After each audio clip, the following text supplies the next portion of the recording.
So I have a 2-year-old right now, and that's the age when, for the most part, they're adorable and they're happy and they're excited about everything. They're just excited about life. So I feel like my job as a parent is to find the best ways to make sure he never discovers what the world really is. I have to hide that from him, just like the sharp knives and my stash of blow and my Nazi memorabilia. What? I'm Jewish. We all keep a little Nazi memorabilia to wipe our butts on when we're feeling down. Everyone knows that. Everyone, it's like day one at synagogue. Point is, the real job as a parent is to hide reality from your toddler. Don't let them learn that the world really sucks like donkey balls. I don't know if the best technique is to maybe put them in a burlap sack and store them in the back of a mattress truck, maybe. That should muffle some of the like sounds of the real world, shouldn't it? Or maybe strap a scuba gear on him and raise him at the bottom of a pool in an Amish neighborhood. An Amish pool. That is the answer. Like you can't learn about wage slavery and Henry Kissinger underwater, can you? Because it would just sound like blip, blip, blip, blip, blip, blip. Dude, learning about war crimes is just so much easier. It's easier on the soul when it sounds like blip, blip, blip.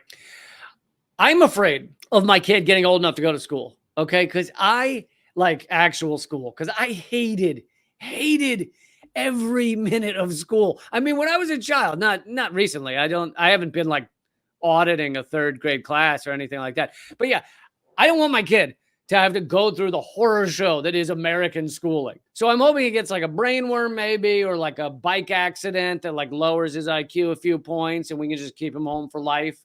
Is there a service that offers that, like Uber Brainworm or something? But yeah, I hated school because it's just it's just bullies. It's just bullies and a teacher trying to explain to you how to be a good zombie cog in the wheel of capitalist tyranny. That's what it is. That's all it is. That was written on the wall, by the way, in my elementary school. Just welcome to being a cog in the wheel of capitalist tyranny. Hang your jacket in the cubby and grab your time card. Day one, how to make workplace sexual harassment work for you. Side note, does it bother anyone else that the phrase sexual harassment sounds like it has the words her ass in it? I think that's problematic. Why does no one share my concerns? I send an email to Congress every day and nothing, no response.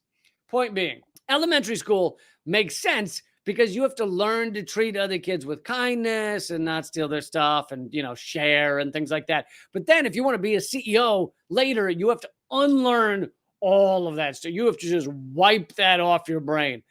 You see, elementary school is an anti-success regimen for the U.S. workforce. Instead of teaching everyone gets a turn at the water fountain, they should be teaching find a way to privatize the water fountain and then gouge the other 5-year-olds on the back end and then invest your profits in tater tots and slip some salmonella in the already existing tater tot market, causing it to collapse, allowing your taters to take over. That's what they should teach. Okay, so elementary school, there's some point to it. Like I feel like kids need to learn how to function in a society, but then middle and high school, it's just a dirty taint. It's just garbage. It's like they're just meant to get you out of your parents' hair and to try to teach you to sit still and shut up. It's just sit still and shut up. Honestly, what do we learn that you really need later? What? Math? Please.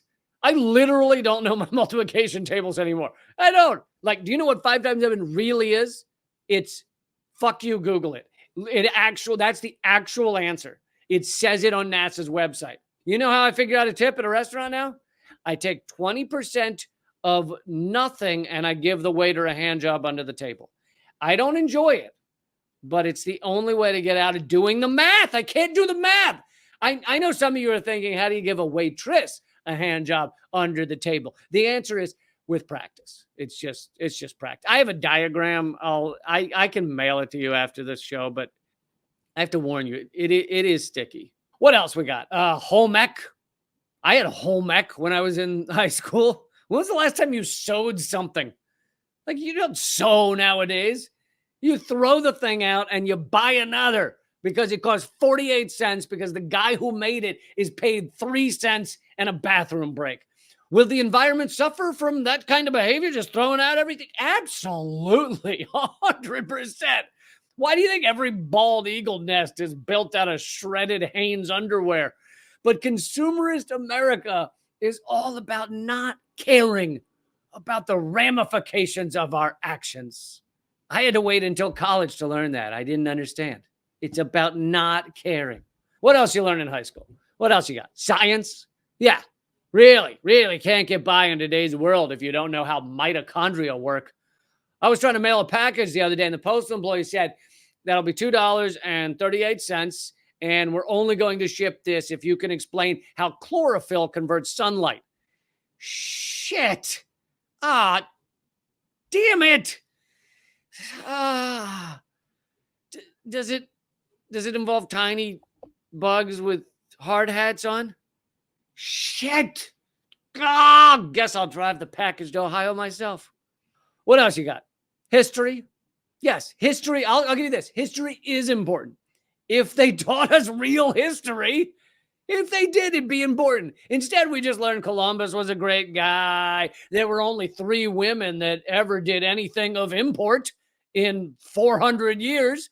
And after Abraham Lincoln freed the slaves, black people never had another worry in the United States again. Yep, for them, it's just been 150 years of balloons and cotton candy, which is also kind of shitty because you're still shoving cotton in their face, even when it's candy. You're an asshole. Point is, I think we should get rid of schooling, okay? And instead, just like leave the kids on an island for a few years. It would be one of the good islands with waterfalls and fish to eat and shit, okay? They'd be fine. They'd be fine. They'd learn how to make a fire. They'd learn how to defend themselves by swinging around a porcupine on a vine or whatever. They'd be fine. And they wouldn't have the misery of school. I think I'm making a lot of sense. I think I could run for president on that.